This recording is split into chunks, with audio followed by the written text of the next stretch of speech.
Hello friend, मैं माही स्वागत करती हूँ आप लोगों का हमारे चैनल यूजीसी नेट अकेडमी साहित्य में। तो आज का जो हमारा टॉपिक है ये परीक्षा गुरु उपन्यास का जो प्रमुख कथन, क्योंकि परीक्षा गुरु उपन्यास मैंने ऑलरेडी पहले करवा दिया है। तो बस यहाँ से जो आजकल एग्ज़ाम्स में क्वेश्चन आ रहे हैं कथन से कि किसने बोला है ये बात उपन्यास में, ऐसे टाइप से।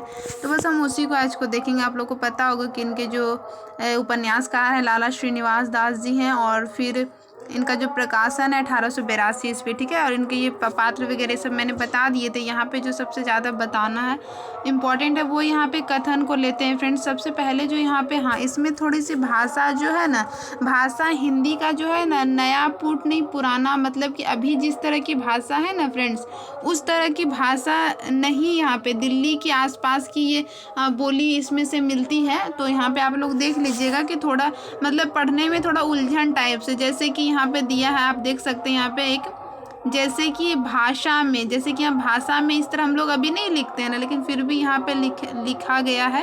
तो यहाँ पे कहने का मतलब है कि यहाँ इसकी जो थोड़ी सी ये भाषा, जो यहाँ पे भाषा शैली है ना, वो थोड़ी अलग है, ठीक है। तो यहाँ पे देखते हैं, सबसे पहले जो हमारा आ जाता है ये लेखक द्वारा कहा गया, यानी कि ये लाला श्रीनिवास दास जी ये वाला बात बोलते हैं। यहाँ जो ये वाला दिया हुआ है कि अपनी भाषा में यह नई चाल की पुस्तक होगी, मतलब ये परीक्षा गुरु, यह सच है कि नई चाल की चीज देखने को सबका जी ललचाता है, परंतु पुरानी रीति के मन मने समाये रहने और नई रीति को मन लगाकर समझने में, यहाँ देखते हैं ना, समझने में यहाँ अलग होना चाहिए, यहाँ पे देखिए एक ही साथ में दे दिया गया है।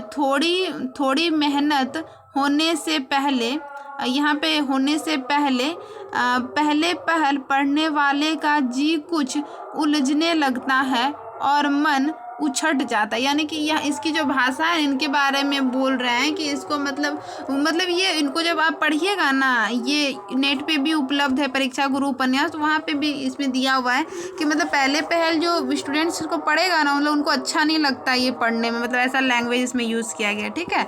आगे यहाँ पे ये जो कथन है, ये मिस्टर ब्राइट जो ये दुकान वाला रहता है उनका कथन है। बोलता है कि बलायत की सब उन्नति का मूल लॉर्ड बेकन की यह नीति है कि केवल विचार, देखिए यहाँ पे विचार जो लिखा है, हम लोग कैसे लिखते हैं विचार ऐसे लिखते हैं ना, यहाँ पे देखिए विचार लिखा है। विचार ही विचार में मकड़ी के जाले ना बनाओ, आप परीक्षा करके हर एक पदार्थ का स्वभाव जान लो, मतलब वो जांचने के लिए बोलते हैं। जब मदन मोहन लोग उनके दुकान पे आते हैं ना शीशा वाला लेने के लिए, तो वहाँ पे यहाँ का ये कथन है, ठीक है।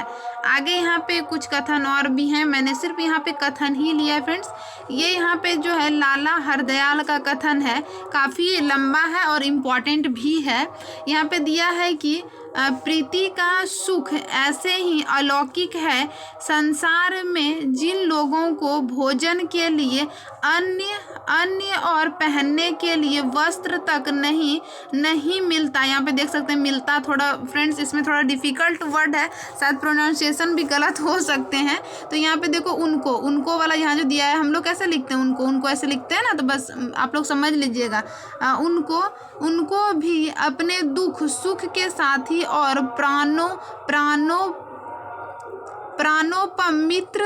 मित्र के आगे अपना दुख रोकर छाती का बोझ हल्का करके भी अपने दुखों को सुना कर उसके जी भर आने पर, उसके धैर्य देने पर उसके हाथ में अपनी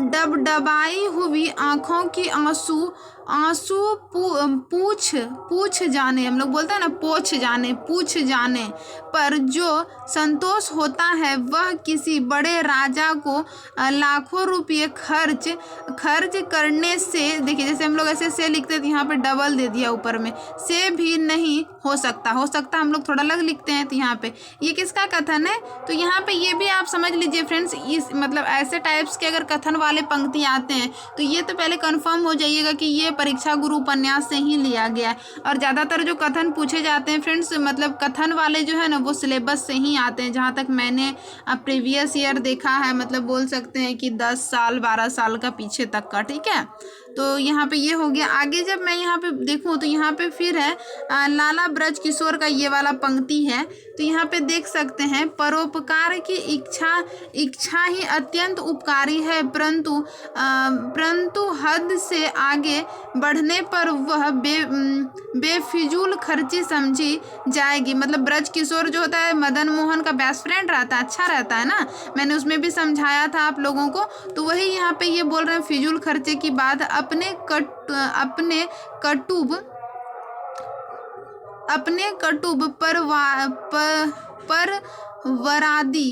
परवारादी का सुख नष्ट हो जाएगा। जो आलसी अथवा अधर्मियों की सहायता की तो उसमें भी संसार में आलस्य और पाप की वृद्धि होगी। इसी तरह कुपात्र में भक्ति होने से लोक परलोक दोनों नष्ट हो जाएंगे। न्यायपरक यद्यपि सब वृत्तियों को समान रखने वाले, परंतु उसकी अधिकता से भी मनुष्य के स्वभाव में मिलनसार नहीं होती, क्षमा नहीं होती। तो ये वाले कथन क्षमा नहीं रहती, सॉरी फ्रेंड। तो ये वाले कथन जो है वो ब्रज किशोर का है। आगे यहाँ पे देखेंगे ये भी ब्रज किशोर का ही कथन और इम्पॉर्टेंट भी है। हिंदुस्तान की भूमि में ईश्वर की कृपा से उन्नति करने के लायक सब समान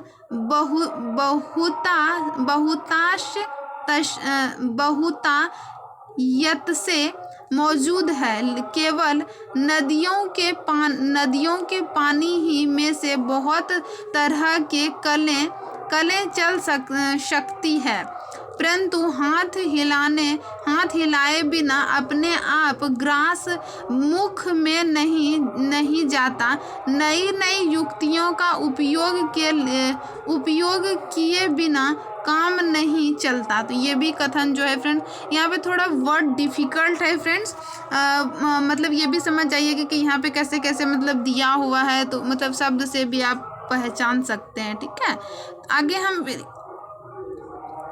आगे फिर हम यहाँ पे देखेंगे। यहाँ पे आ जाता है नेक्स्ट जो हमारा ये है, किसका कथन है ये भी लाला ब्रज किशोर का ही है, ब्रज किशोर का है। हाँ, आगे देखते हैं यहाँ पे जो दिया है कि देशी उन्नति अवनति का आधार वहाँ के निवासियों की प्रकृति पर सब देशों में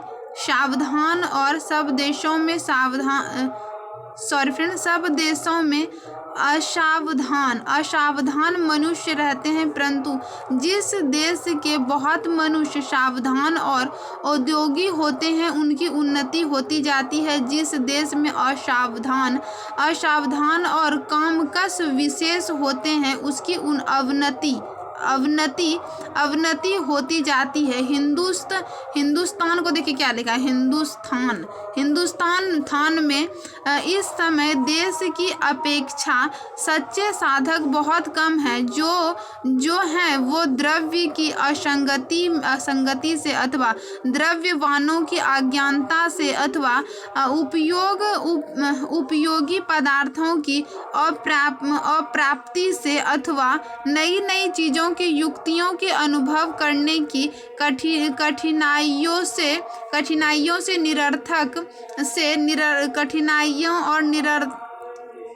कठिनाइयों निरर्थक से रहे और उनकी सॉरी फ्रेंड्स यहाँ पे उनकी है, उनकी साधना उनके फूलों की तरह कुछ उपयोग किए बिना वृथा नष्ट हो जाती। परंतु हिंदुस्तान ही हुआ इसका मतलब में इस समय कोई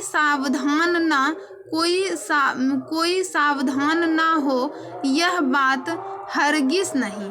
तो ये भी ब्रज किशोर का ही कथन है। ठीक है, आगे फिर देखेंगे ये मिस्टर शंभुनाथ का कथन है कि मनुष्य जिस बात को मन में चाहता है उसका, देखिए फ्रेंड्स यहाँ पे उसका कैसे लिखा है, इसे हम लोग लिखते हैं ना उसका, यहाँ पे देखिए यहाँ पे आधा सो दिया है, उसका उसका पूरा होने की खुशी का कारण है, और उसमें हर्ज पड़ने ही में दुख होता है। यहाँ पे कितना अच्छा ना हम अपने जीवन में इस चीज़ को उतार सकते हैं कि हम दुखी क्यों रहते हैं। सोच के देखिए, दुखी क्यों रहते हैं। कोई भी चीज़ मान लीजिए कि जैसे कि हम लोग कुछ सोचते हैं, जैसे कि मेरा ये एग्ज़ाम्स क्वालिफाई हो जाए, वो नहीं होता है इसलिए दुखी होते हैं। जैसे मुझे ये चाहिए, मुझे वो नहीं मिला इसलिए दुखी होते हैं। मैंने उसको ऐसा बोला, उसने वैसा नहीं किया इसलिए दुखी होते हैं। तो यहाँ पे ये जीवन में भी मिस्टर ये शंभू जो बोल रहे हैं ना, मास्टर शंभू दयाल, ये बहुत अच्छा बोले हैं। ये वाला आप अपने जीवन में भी इसे मतलब कनेक्ट करके जोड़ के देख सकते हैं।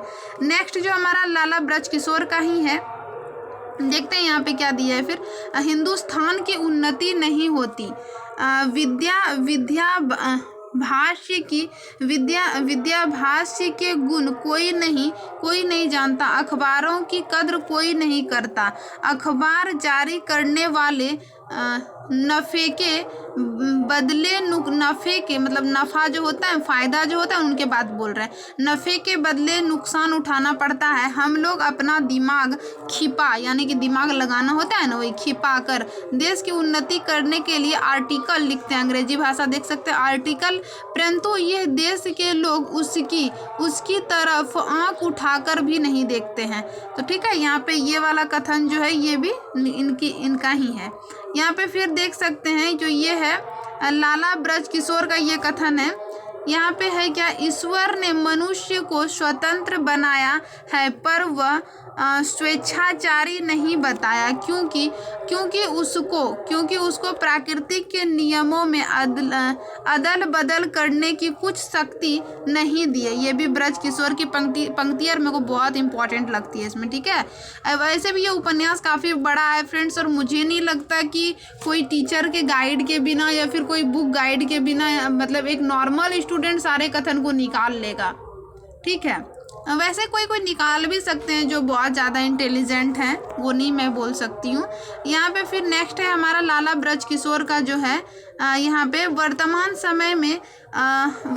समय के अनुसार सबके फायदे की बात पर सत शास्त्र और शिष्टाचार की एकता में वर्ताव करना सच्ची स्वतंत्रता है। ठीक है, अगला जो है हमारा मिस्टर शंभूनाथ का है कि दंड का प्रयोजन किसी अपराधी से बदला लेने का नहीं, बल्कि आगे के लिए अपराधों से लोगों को बचाने का है। ये कथन भी अच्छा है। ये किसका है, मास्टर शंभू दयाल का। फिर ब्रजकिशोर का ही कथन है एक ये कि आदमी की पहचान जाहिर बातों से नहीं होती है, उसके बर्तावों से, उनका जो बर्ताव होता है वर्ताओं से होती है। ठीक है, ये भी लाला ब्रजकिशोर का ही है। नेक्स्ट जो हमारा ये भी लाला ब्रजकिशोर, वो कितना अच्छा बोलते हैं ना, और उनका इसमें आप उपन्यास में पढ़िएगा तो बहुत अच्छा लगेगा आपको।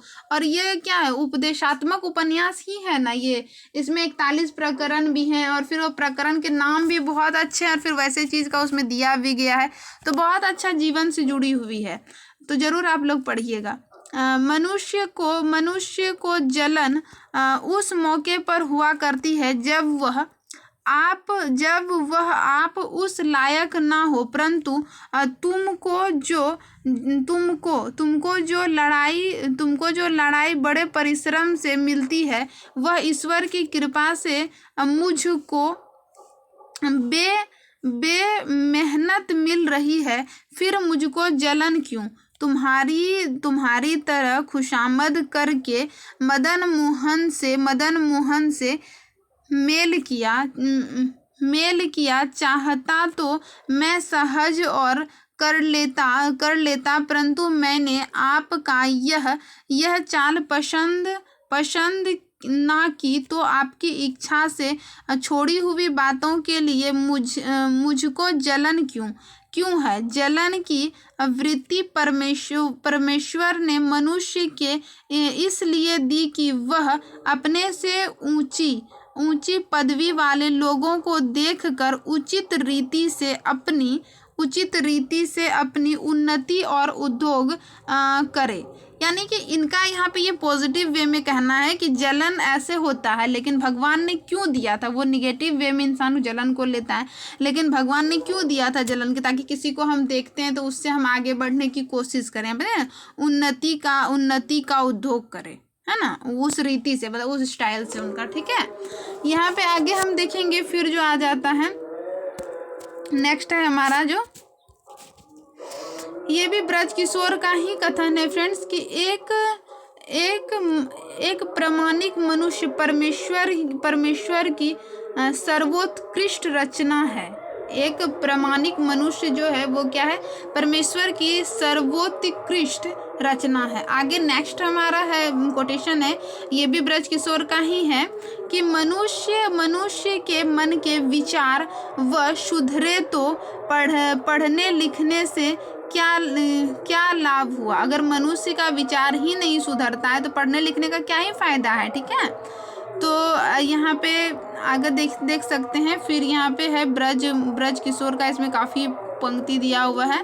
फिर है कि सावधानी आदमी की दृढ़ बुद्धि को कहते हैं। फिर यहाँ पे है अफवाह वह भयंकर वस्तु है जिससे बहुत से निर्दोष दूषित बन जाते हैं। होता है ना कोई चीज़ का। हिंदुस्तानियों में जब तक विद्या का व्यसन नहीं, समय की कदर नहीं, भले बुरे कामों की पूरी पहचान नहीं, उसी से यहाँ के निवासी अपना बहुत समय औरों के निजी बातों पर हाशिया लगाने में और इधर उधर की जटल हाँकने में खो देते हैं, जिससे तरह तरह की अफवाह पैदा होती है और भले मानस की झूठी नहीं है फ्रेंड, देखिए यहाँ टी दिया है, जैसे कि झूठी हम लोग लिखते हैं तो ठो लिखते हैं ना, झूठी निंदा अफवाह की जहरी पवन से मिलकर उनके सुयश मतलब उनका जो अच्छा यश है धुंधला कर देती है। तो यहाँ पे कितना अच्छा चीज़ लिखा है फ्रेंड्स, इन्होंने जो इसमें दिया है। अपने जीवन से भी हम कनेक्ट करें तो हिंदुस्तान के लोग क्या कर रहे हैं, दूसरे पर नज़र डेल दे रहे हैं कि वो क्या कर रहे हैं, नहीं कर रहे हैं, ताका झांकी कर रहे हैं। और इसमें क्या होता है, बेचारा जो अच्छे भी इंसान रहते हैं उनको भी बदनाम कर देते हैं। तो इसीलिए यहाँ पे ये चीज़ बोला गया है। ठीक है, तो यहाँ पे और ऐसे भी ये उपन्यास तब लिखा गया था। यहाँ इसमें लाला श्रीनिवास जी का खुद इसमें कथन है स्टार्टिंग में ही, कि वो कहते हैं वो उसमें दिए हुए हैं कि दिया है कि सबसे पहले जब यहाँ की स्थिति बहुत बिगड़ने लगी थी, लोग किसमें मतलब इमेजिनेशन में जीने लगे थे, सच्चाई को समझ ही नहीं रहे थे, उस वक्त ये लिखा गया था। ठीक है, फिर नेक्स्ट है जो हमारा वो आ जाता है हमारा, ये भी लाला ब्रज किशोर का। मतलब कि यहाँ से ये सारे कोटेशन कितने भी आएंगे ना, तो अगर आपको मतलब इसको लाला ब्रज किशोर ही लगा दीजिएगा तो सही होगा, क्योंकि इन्हीं के ज़्यादा इंपॉर्टेंट कोटेशन है फ्रेंड्स। ठीक है, फिर नेक्स्ट जो है हमारा कि फिर यहाँ पे दिया है कि आदत की यह सामर्थ्य है कि वह मनुष्य की इच्छा न होने पर भी अपनी इच्छा अनुसार काम करवा देती है, धोखा देकर मन पर अधिकार कर लेती है ना। आदत बोलते हैं ना कि मैं क्या करूं, मैं इस चीज़ को छोड़ना तो चाह रहा हूं बट मैं आदत से लाचार हूं, ऐसा बोला जाता है ना, तो फिर वही बोल रहे हैं आगे। फिर यहाँ पे है कि मनुष्य के चित्त से बढ़कर कोई वस्तु कोमल और कठोर नहीं होती है, होता है ना। तो ये भी ब्रज किशोर का है। नेक्स्ट जो हमारा फिर आ जाएगा कोटेशन, ये भी है, ये हमारा लास्ट कोटेशन है इसका यहाँ पे। फिर यहाँ पे जो आ जाएंगे है क्या, किसी मनुष्य की रीति भांति सुधरे बिना उससे आगे की काम नहीं लिया जा सकता, परंतु जिन लोगों में सुधारना अपने बूते से बाहर यानी कि अपनी शक्ति से बाहर है तो उन्हें काम काज का संबंध ना रखना ही अच्छा है। और जब किसी मनुष्य ऐसे संबंध ना रखे तो उसके सुधरने का बोझ व शक्तिमान परमेश्वर अथवा भगवान की भी बात इसमें की गई है। ठीक है, राज्याधिकारियों पर समझ कर उसे द्वेष और बैर रखने के बदले में उसकी हीन दशा पर करुणा और दया रखनी सज्जनों की विशेष शोभित करती है। तो ये कथन किसका है? शोभित करती है, ये है डॉक्टर ब्रज किशोर का। ठीक है, तो यहाँ पे मैंने परीक्षा गुरु उपन्यास के कथन को लेने की कोशिश किया है, और फिर गोदान उपन्यास का कथन मैंने करवा दिया था, उसमें भी जो विद्वानों के द्वारा दिया गया है, ये फिर उसका तो वो वाला भी वीडियो आप लोगों को मिल जाएगा, और ये भी इम्पॉर्टेंट है। और नेक्स्ट फिर हमारा जो रहेगा ये देवरानी जेठानी की कहानी है, उससे कुछ इम्पॉर्टेंट कथन बनते नहीं हैं फ्रेंड्स, इसीलिए उसका नहीं करवाएंगे। और फिर ये वान भट्ट की आत्मकथा नेक्स्ट हमारा रहेगा, या फिर झूठा सच, देखते हैं। तो आई होप ये वीडियो आप लोगों के एग्ज़ाम के लिए यूज़फुल रहेंगे। तो वीडियो के साथ बने रहने के लिए बहुत बहुत धन्यवाद।